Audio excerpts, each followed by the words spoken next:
이 독일의 경제학자 일로이스 프린스가 쓴 내 안에서 행복을 만드는 것들이라는 책이 있습니다.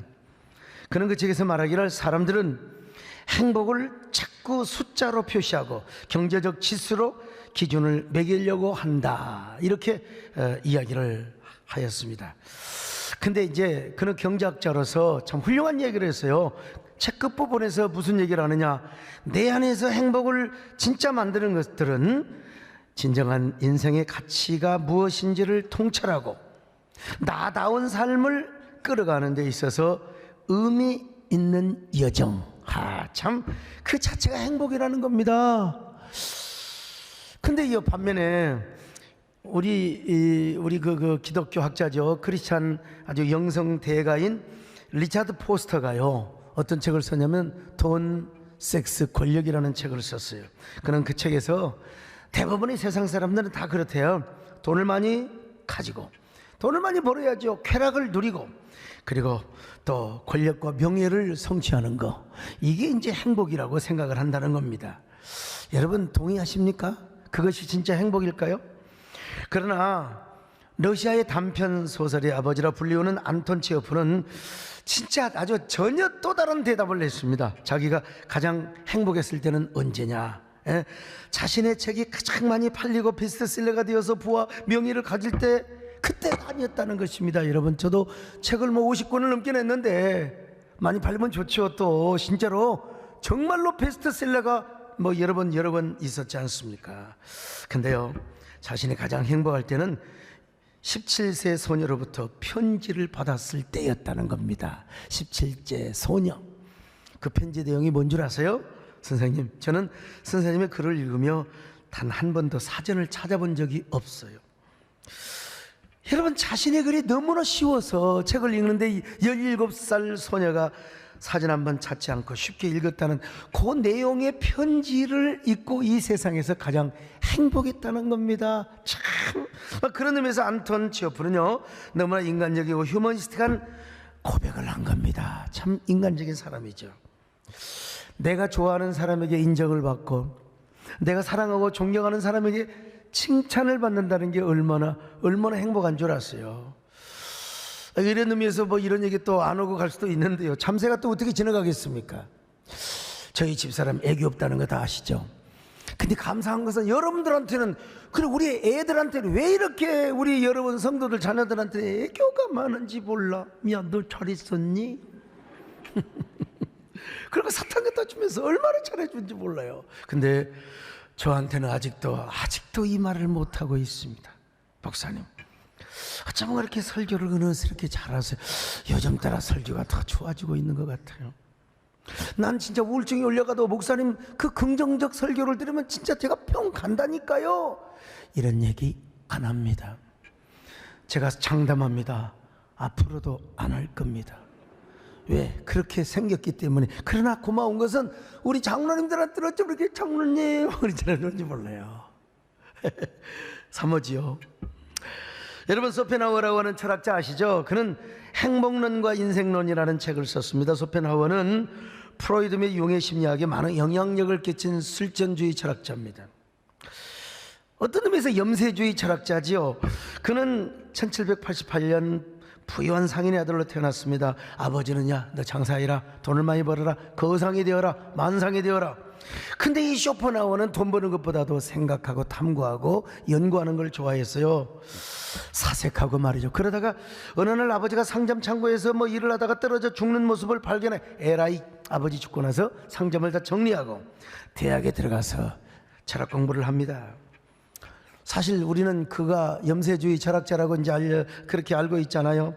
근데 그의 책 행복론과 인생론을 보면은 염세주의자보다는 실존주의자의 성향이 더 짙게 나타난 걸 볼 수 있어요. 돈도 명예도 사랑도 다 싫다, 그러기만 서퍼너가 이렇게 인각이 되었는데 말이죠. 그는 행복론에서 사람이 행복하기 위해서는 기본적으로 4가지를 갖춰야 된대요. 첫째는 뭐냐면 명랑한 정서가 필요하다는 거예요.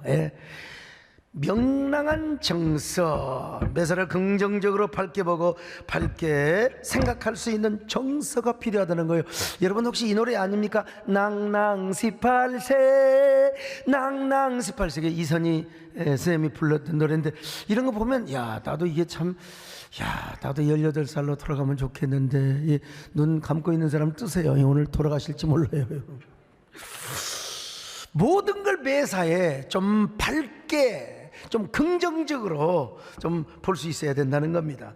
모든 걸 어둡고 삐딱하게 보고요, 막 그렇게 하는 사람은 행복과 거리가 멀다는 거예요. 여기 소목사를 닮아서 명랑하시기를 바랍니다. 내가 어릴 때부터 어른들이 뭐라고 한 줄 아세요? 두 가지 칭찬을 들었어요. 상고 단발 쫙 이러면 야 귀엽다. 저 여자한테 들었고요, 남자한테는 뭐라고 들으죠? 아 저 새끼 맹랑하네. 맹랑 말이 명랑하단 말입니다.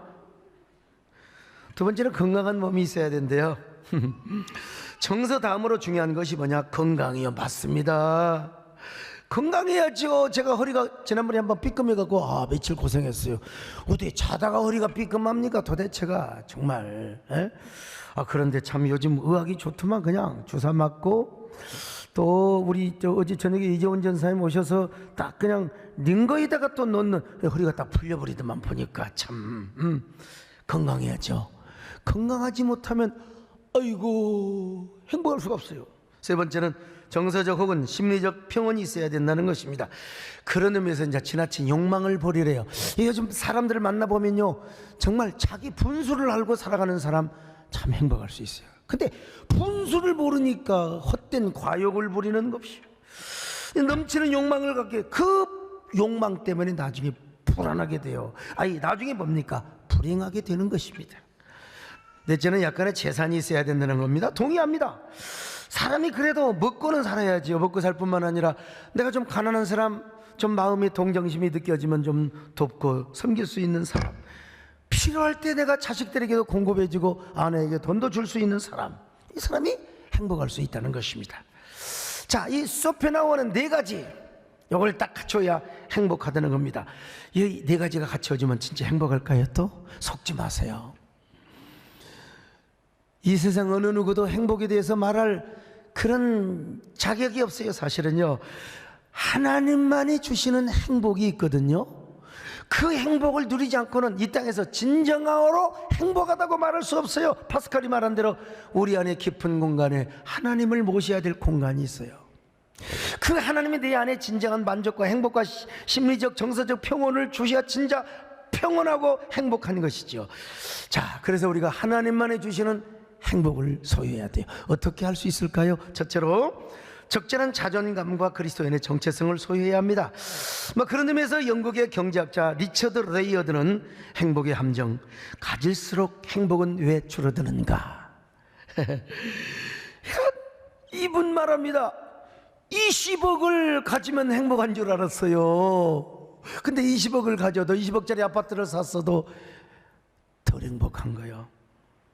남의 집에 가보니까 저택이거든요. 남의 집에 가보니까 방도 6개에다가 화장실도 4개에다가 거실도 2개에다가, 그 집에 갔다 오는 순간 배알이 뒤틀리는 거예요. 그래 내가 50억짜리 집이 있으면 정말 좋겠다 그랬는데, 얼마나 열심히 10년 동안 이래가지고 50억짜리 집을 샀는데 보니까 50억짜리 집을 사도 행복이 없더라는 거예요. 만족이 없어요. 100억을 가져도 여러분 오히려 행복감이 말라져 가더라는 거예요. 그래서 그는 책을 통해서 사람들은 항상 행복의 함정 속에 살아간다는 것입니다. 오히려 사람들은 더 가지면 더 가질수록 행복감이 줄어들더라는 거예요. 그러니까 국민소득 4만 불, 5만 불이 되니까 왜 그렇게 우울증에 걸리고 왜 자살을 하는 이유가 어디에 있느냐는 거예요. 여러분, 로또 로또에 당첨된 사람 진짜 얼마나 그 순간 환희가 넘칠까요? 여러분, 졸리는 사람 로또를 한번 생각해 보세요. 혹시라도 어떤 여자가 말이죠, 남자에게 그렇게 말한 거예요. 여보, 당신은 나의 로또야. 너무너무 로또야. 그랬더니 남자가 진짜 물어본 거예요. 정말? 너무 안 맞잖아. 여러분, 이 로또 당첨된 사람들의 비하인드 스토리가 거의 다 비극으로 끝나요. 처음에는 좋아, 근데 전부 다 불행으로 끝난다는 사실 아십니까?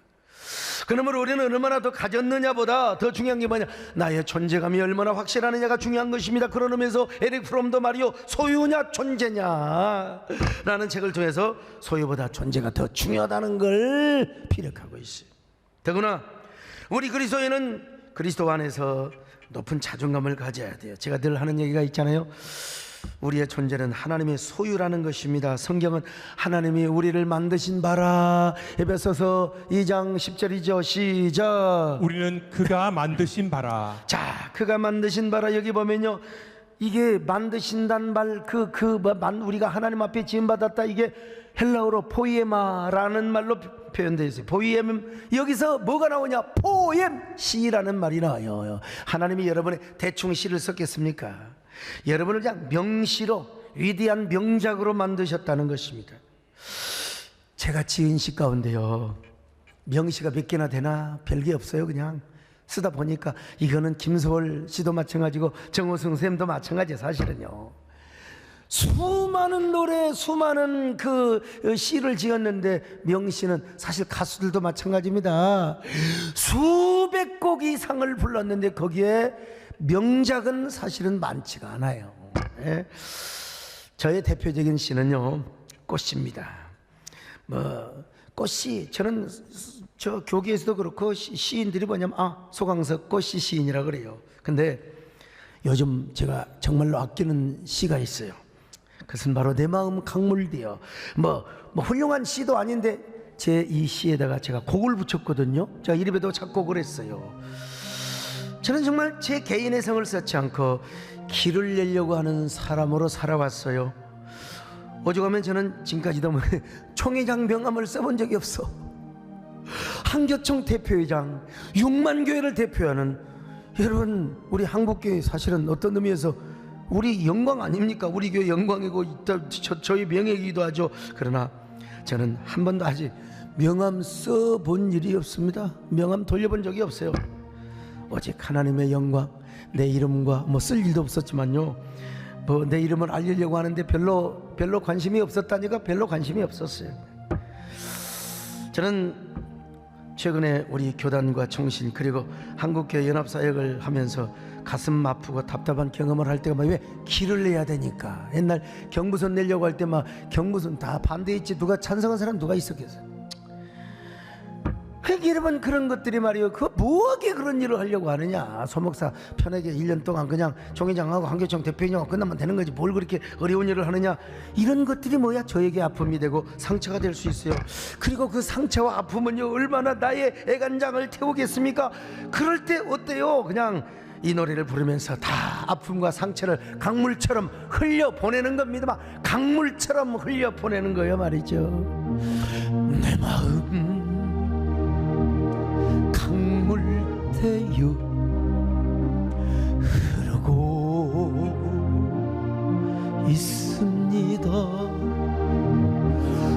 멈추라 하여도 흘러야만 합니다. 보냄을 아쉬워 않고 돌아옴을 반기지 않고 다시 옴을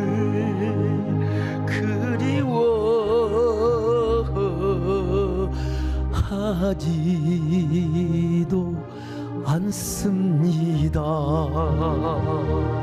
다시요. 자, 하는데요, 대신 박종 목사님 한번 해보세요. 이게 묘매입니다 여러분. 멈추지 않고 흐르는 것만이 행복이고 기쁨인 것을 흐르고 또 흐릅니다.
그 1부, 2부 예배 하니까 내가 원하는 감성이 잘 안 나와요.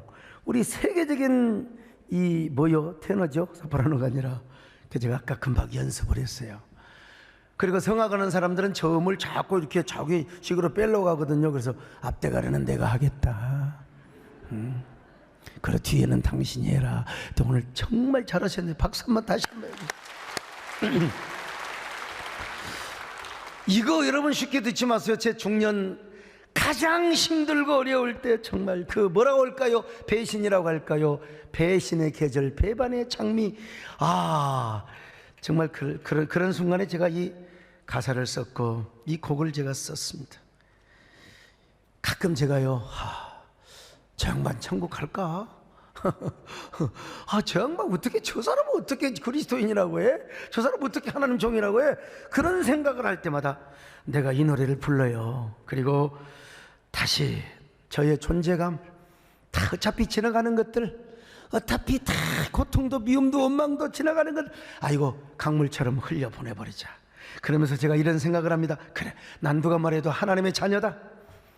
나는 이 시대의 참되온 하나님의 종이다. 누가 뭐라 해도, 나는 누가 뭐라 해도 짓고 공격하고 비난해도 나는 내 길을 간다.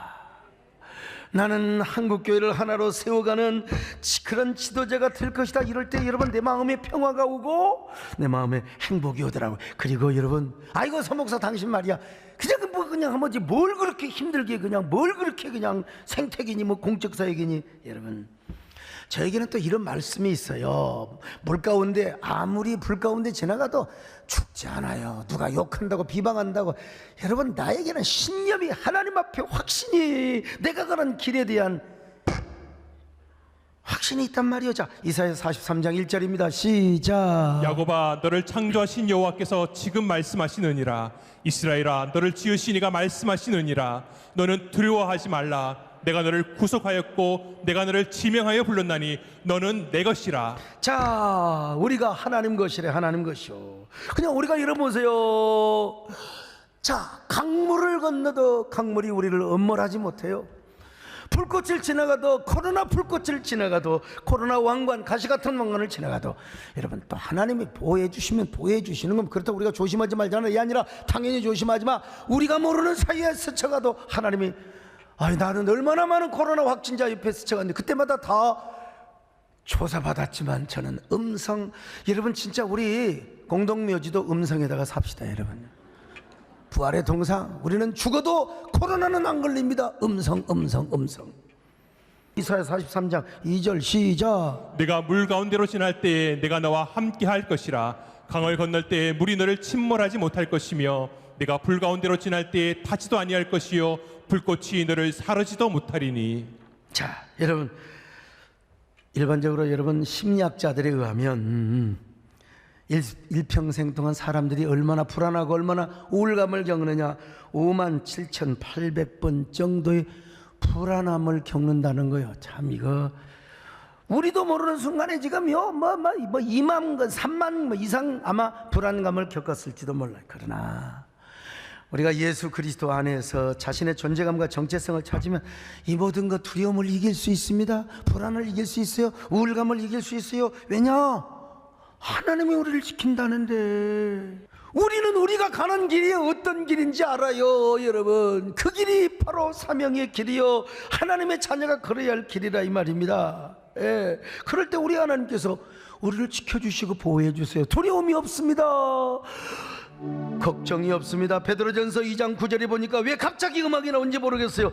여러분, 우리의 정체성이 나와요. 자, 베드로전서 2장 9절입니다. 시작. 그러나 너희는 택하신 족속이요 왕같은 제사장들이요 거룩한 나라요 그의 소유가 된 백성이니 이는 너희를 어두운 데서 불러내어 그의 기이한 빛에 들어가게 하시니 아름다운 덕을 다른 거 선포하게 다 하시니라. 좋아요. 여러분, 지금 사방의 코로나의 그 검은 레이저 광선이 여러분들이 어떻게든지 숙주를 삼으려고 하고 있단 말이죠. 그래도 우리는 어떻게 살아가느냐? 귀한 빛 속에 살아가요. 예수 그리스도가 오실 그 광채 속에서 우리가 살아간다니까. 광채 속에서요. 그러니까 이 광채 속에서 살아가는 사람들이 뭐요? 당연히 두려움이 없어요. 우울감이 물러갑니다. 당연히 자존감과 정체성이 가득해요. 그러니까 이런 사람은 아무것도 두려워할 이유가 없지요. 아멘 할렐루야. 행복한 존재가 되는 거죠. 아무것도 두려워 말라. 주 나의 하나님 지켜주시. 놀라지 말라. 겁내지 말라. 주님 나를 지켜주시. 내 맘이 힘에 겨워 지칠지라도 주님 나를 지켜주시네.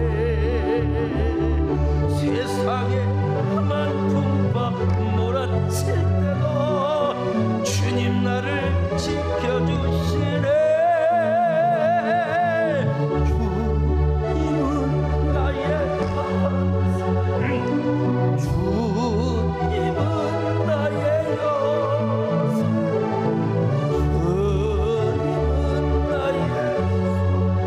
주님은 나의 힘이 되신 여호와. 자, 두 번째로 여러분, 이제는 예수 그리스도를 진정으로 그리고 깊이 소유하는 삶을 사는 거예요. 마태복음 13장에 보면요, 아주 횡재를 만난 남자가 하나 나와 어느 날 남의 집에 쟁기질을 하고 있는데 보니까 뭐가 쟁기가 걸려서 파보니까 구리개짝에 포화가 있는 거예요. 포화. 옛날에는 은행이 없을 때 다 포화를 구리개짝에 넣어가지고 땅속에 묻어둬요. 그럼 이제 그걸 아들에게 유언을 남겨야 될 거 아니에요. 근데 이 영감 어르신께서 미리 알려줘야 되는 저놈의 자식이 캐다 갖다 할까 싶어서 죽을 때 알려주려고 하는데 심장마비로 죽어버렸어. 세상에. 그러니까 이제 임자 없는 물건이 되어가지고 50년, 100년, 200년, 300년 있다가, 아이고 여러분, 여기 소목사같이 이제 운 좋은 사람, 하나님 은혜가 넘치는 사람, 어떻게 그냥 그 땅을 사가지고 집을 짓는데 그게 바로 구리개짝에 나와서 보니까 세상에 수백억 수천억이 탁 들어있는 거야. 여러분, 얼마나 횡재 만난 사람입니까? 그래서 그 땅을 차지하고 그 땅을 샀던 이 횡재 만난 사람이 얼마나 행복한 것인가. 예수님 그 말씀을 해주셨거든요. 자, 마태복음 13장 14절입니다. 시작. 천국은 마치 밭에 감춘 보화와 같으니 사람이 이를 발견한 후 숨겨놓고 기뻐하며 돌아가서 자기의 소유를 다 팔아 그 밭을 그 사느니라. 보화가 있는데 과거에는 여러분, 당시의 법으로는 내 땅에서 파면 될 것인데 남의 땅에서 파면 2분의 1 값어치기로 나눠요. 그걸 숨겨두고 몰래 다 팔아다가 모든 소유를 팔아서 그 땅을 사가지고 그 보화를 자기 것으로 만들었다는 얘기입니다. 거기에 있는 바로 보화는 누구를 의미합니까? 우리가 믿는 예수 그리스도를 의미해요. 그러니까 이 농부는요, 횡재 만난 그리스도를 비워가고 있습니다. 횡재. 여러분, 예수 믿으려고 해서 믿었어요? 어떤 사람은 뭐 어머니가 믿고 아버지가 모태신앙 한 사람도 있지만, 여기 대부분 다 인생의 풍파 만나고, 오늘 이혜정 집사님 인생의 풍파 만나다 보니까 어떻게 또 종점에 와가지고 여기서 우리가 뭐 밤 깊은 마포 종점도 아닌데 우리가. 그리고 어떻게 그 넓은, 아니 내가 영국에 집회를 갔는데 거기서 또 참 횡재입니다. 횡재. 이게 여러분, 제가 예수를 믿고 목사가 됐겠습니까? 아직도 제가 젊음이 혈기가 있어. 지난번에 총회관에서 허리가 삐끔하는데 어떤 사람이 뭐 자기 마음대로 안 된다고 이 길을 막기 때문에 내가 그냥 허리고 나발이고 해서 그냥 제가 이래봬도 아직도 제가 여러분, 내가 봐도요 목사 될 사람이 아니에요. 배장로님, 내가 사업을 해야 돼. 목사님, 장로님에서 저 목사하고 돈을 그렇게 하는 게 아닙니다. 나 돈을 좀 더 많이 버세요. 내가 사업했으면 왕창 벌었을 거예요. 왕창 벌었어요. 예? 나는 사업을 하거나 다른 일을 해야 될 사람이에요, 사실은요. 근데 아니 어떻게 고등학교 2학년 때, 아니 내가 교회 나갈 인간이 아닙니다. 그런데 후배 녀석이 형 교회 좀 나가요. 왜 이놈 미친놈 왜 가냐? 교회 가면 이쁜 여학생 많으니까 형 한번 왔었다. 그래 한번 가보마.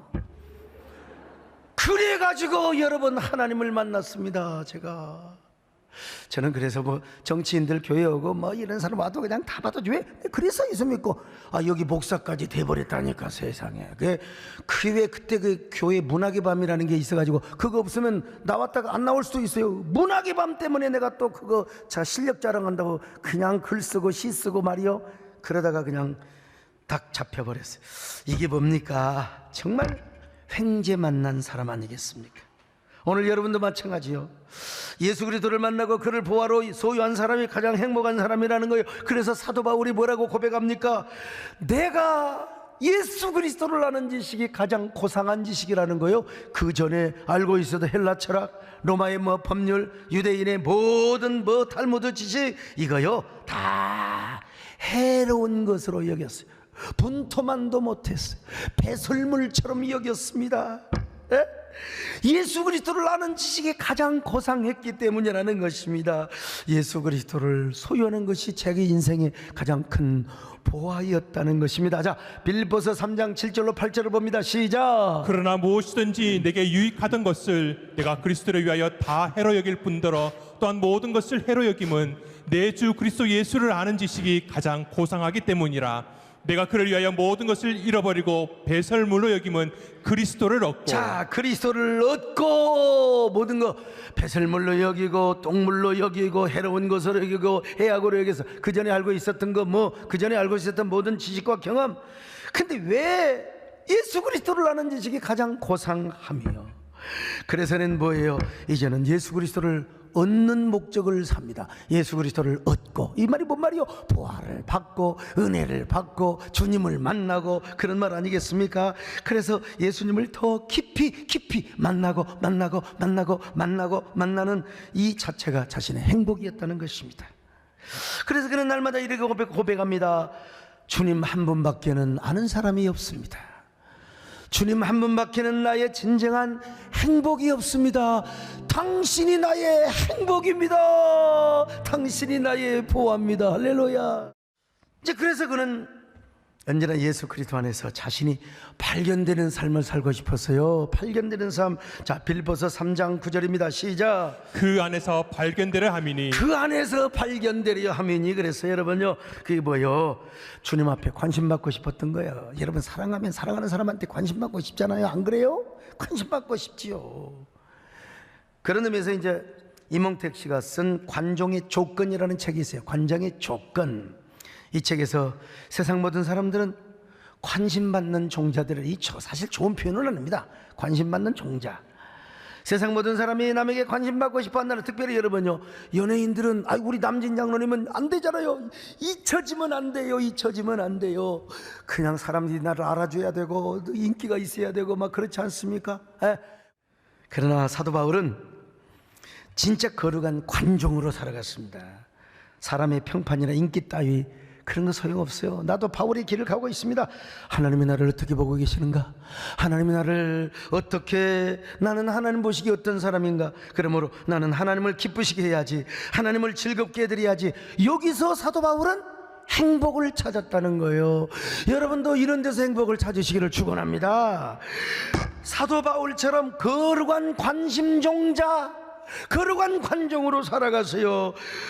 거기에 행복을 느끼셔야 돼요. 행복의 주인공이 되십시다. 할렐루야. 내가 원하는 한 가지, 주님의 기쁨이 되는 것. 내가 원하는 한 가지, 주님의 기쁨이. 다시 한번 우려을 합니다. 할렐루야. 내가 원하는 한 가지, 주님의 기쁨이 되는 것. 내가 원하는 한 가지, 주님의 기쁨이. 여러분 행복하시면 아멘 하시기 바랍니다. 아멘은 크게 안 해도 돼요. 자, 세 번째 마지막으로 거룩한 오토 틀리기 삶을 살아야 돼요. 오토 틀리기란 말이 뭔 말이냐? 자기 스스로를 의미하는 오토, 목적을 의미하는 텔러스. 이게 이제 결합된 단어입니다. 무슨 말이냐? 미래의 이익에 대한 기대 없이 단순히 그 자체の목적의식과 의미를 갖는 행위. 이게 조금 어려워. 무슨 말이냐? 내가 좋아서 하는 거야. 목적 없이 내가 손장로님한테 잘한다? 내가 손장로님의 호주머니에 있는 돈을 빼내려고 하는 게 아니라 내가 좋아서 하는 거야. 내가 돈 얘기 나오면 또 어쩔 수 없이 여러분, 내가 무슨 이익을 바라고서가 아니라 부담을 갖고 하는 게 아니라 내가 좋아서 내가 손장로님 좋아서 장로님 내가 뭐 도와드릴 게 뭐가 해? 또 하다 보면 또 몰라 그 이상하냐를. 과원이나 양론에 가서 부부가 가서 봉사하는 이유가 어디에 있어요? 다 그래. 스스로 좋은 일을 하면서 그냥 학교 앞에서 막 그 깃발 들어주고, 사실 그거 있다고 해서 교통사고 나고 그러지는 않죠. 그래도 그런 일을 함으로써 행복감을 갖지 않습니까? 저가 참 그런 성품인 것 같아요. 진짜 내가 왜 이렇게 마음이 좋은지 누구에게든지 저는, 그리고 내가 좋아하는 사람한테, 나 존경하는 사람한테, 좋아하는 사람한테 잘해주고 싶어요. 좋아하는 사람, 좋아하는 존경하는 사람들, 내가 좋아하는 가수, 나 우리 남진 장로님 할렐루야, 우리 장로님 오셔서 졸아도 좋아요. 근데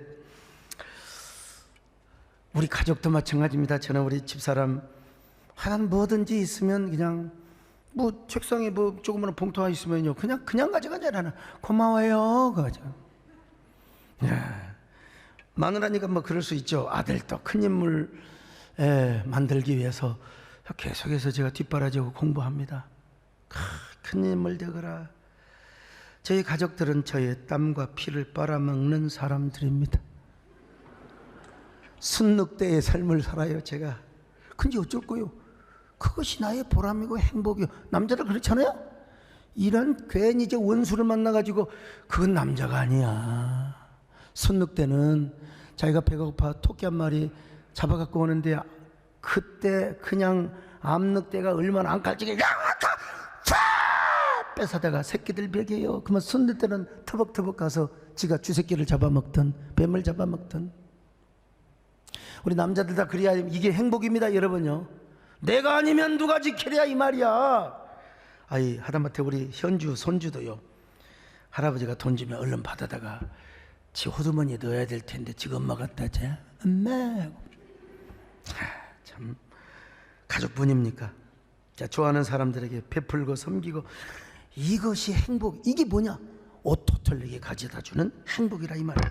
자, 그런데 오늘 사도 바울은 그냥 오토텔레기 아니요, 거룩한 오토텔레기입니다. 거룩한 오토텔레기 차원에서, 오늘날 여러분 적당하게 일하고 적당하게 하나님 종으로 살아갈 수 있어요. 근데 사도 바울은 그냥 목숨까지 드린다네. 그냥 계속해서요, 아무 죄도 없이 복음 전하다가 감옥에 갔잖아요. 감옥에 가서 재판을 받습니다. 재판을 받으면 거기 재판장에 아그리파 왕이고 베스토 이 총독이 있어요. 거기 가서 저는 무죄입니다, 나 억울합니다, 변호사 데려다가 그냥 해야 될 거 아니요.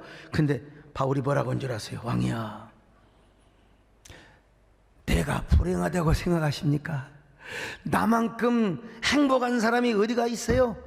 나는 이 자리에 여러분들뿐만 아니라 여기 있는 모든 사람들 다 나와 같이 예수 믿고 행복하며 죄사함 받고 구원받고 천국 가기를 원합니다. 자, 사도행전 26장 29절을 같이 봅니다. 시작. 바울이 이르되 말이 적으나 많으나 당신뿐만 아니라 오늘 내 말을 듣는 모든 사람도 다 이렇게 결박된 것 외에는 나와 같이 되기를 하나님께 원하나이다 아니라. 여러분 보세요.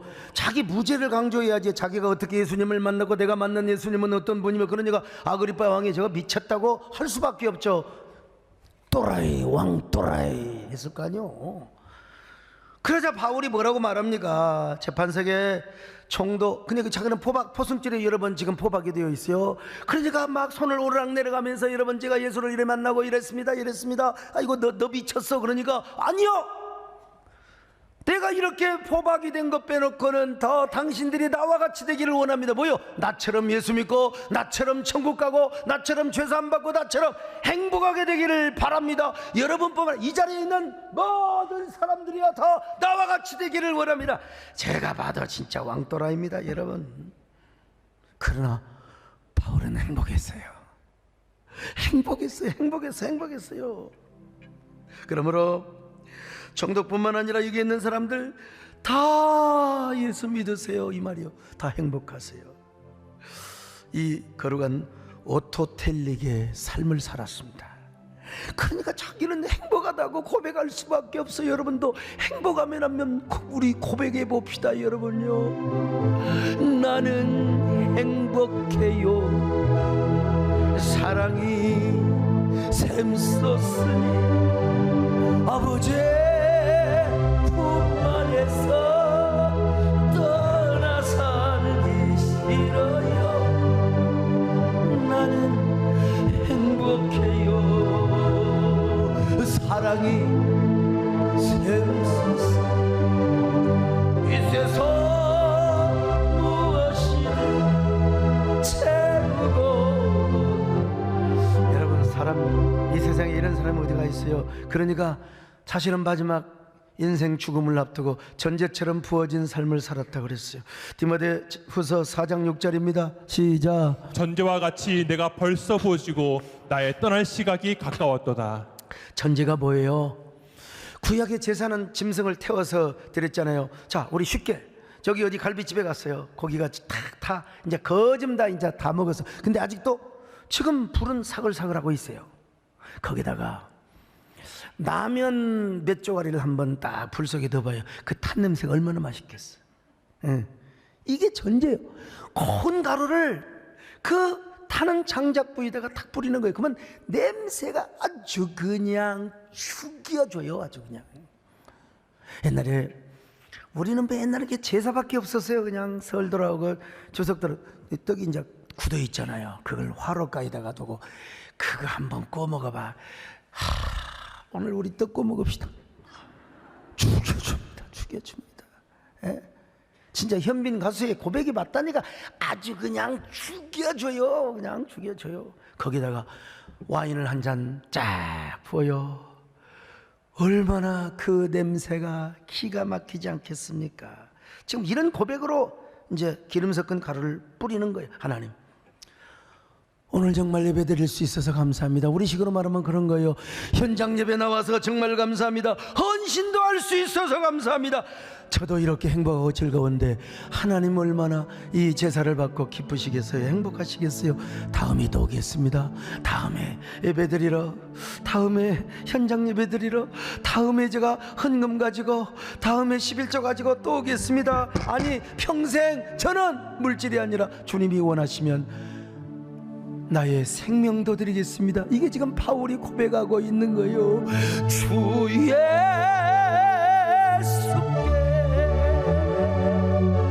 내 생명도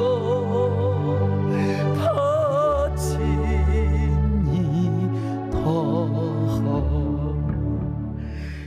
이 얼마나 아름다운 고백입니까? 그래서 바울이 나의 달려갈 길을 다 마치고 믿음을 지켰어. 이제 자신에게 의로운 멸류관이 준비되었다네요. 자, 디모데후서 4장 7절 8절 시작. 나는 선한 싸움을 싸우고 나의 달려갈 길을 마치고 믿음을 지켰으니 이제후로는 나를 위하여 의의 멸류관이 예비되었으므로 주 곧 의로우신 재판장이 그날에 내게 주실 것이며 내게만 아니라 주의 나타나심을 사모하는 모든 자에게도니라. 진짜 그는 죽는 그날까지 자신은 순교를 자처했어요. 도망가도 돼요. 도망가도 돼. 근데 감옥에 갇혀서 결국 단두대에 목이 잘립니다. 단두대. 근데 목이 잘리면서 전설에 의하면은 이게 얼마나 의학적으로 설명이 가능한지 모르지만 목이 잘렸는데 사도 바울이 뭐래요? 주 예수, 주 예수, 주 예수를 외쳤다는 거예요. 3번요. 퀴리오스 크리스토스, 퀴리오스 크리스토스, 퀴리오스 크리스토스. 여러분, 어차피 인생은 한 번 죽어요. 멋있게 죽었다니까. 멋있게 죽었어. 근데 사도 바울이 목이 잘렸는데 퀴리오스 크리스토스, 퀴리오스 크리스토스, 퀴리오스 크리스토스. 왜 나를 그렇게 심각하게 보세요? 저 지금 안 죽어요.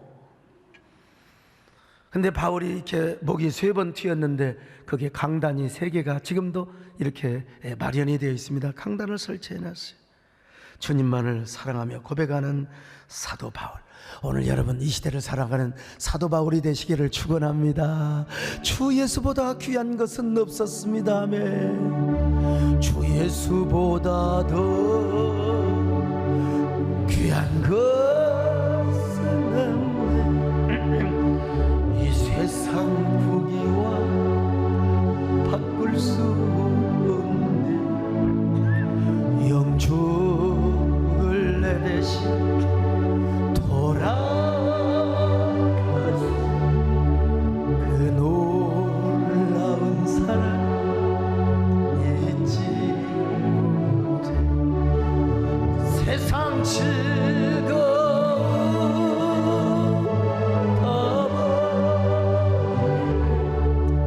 내 세상처럼 나버렸네. 아멘. 주 예수보다 귀한 것은 예수밖에. 공지영 씨라고 유명한 소설가시죠. 참 제목도 좋아. 빗방울처럼 나는 혼자였다라는 책이 있어요. 나이를 먹어서 좋은 일이 있습니다. 조금 무뎌졌고 조금 더 너그러워질 수 있었으며 조금 더 기다릴 수 있었습니다.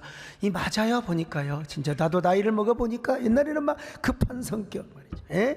근데 좀 무뎌지고 약간 자유로워지고 그리고 폭이 굉장히 넓어지고요. 여러분, 나이 먹어서 좋은 일이 뭐가 있을까요? 또 하나 있습니다.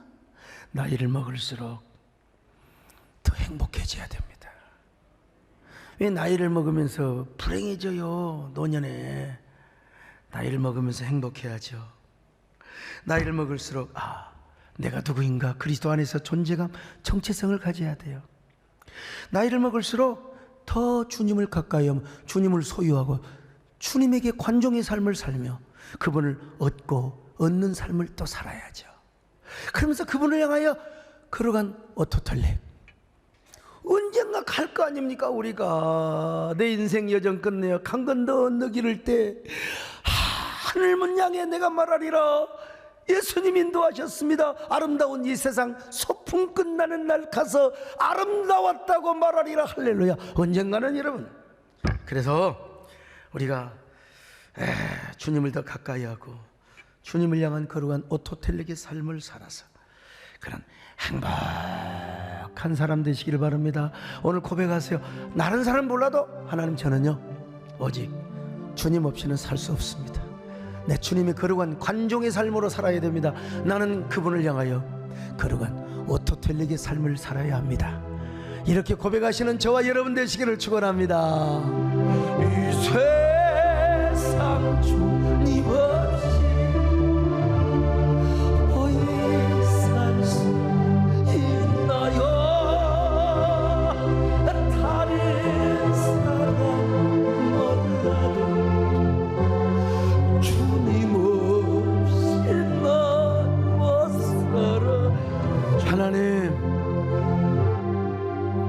예수 그리스도 안에 있는 자존감과 정체감 때문에 내가 행복의 주인이라는 사실을 알게 하여 주옵소서.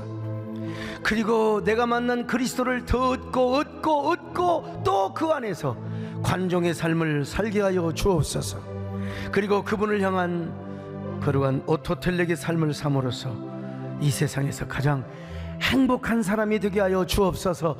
상황보다도 하나님, 나 자신이 더 중요하다는 사실을 알게 하여 주옵소서. 예수님의 이름으로 기도드리옵나이다.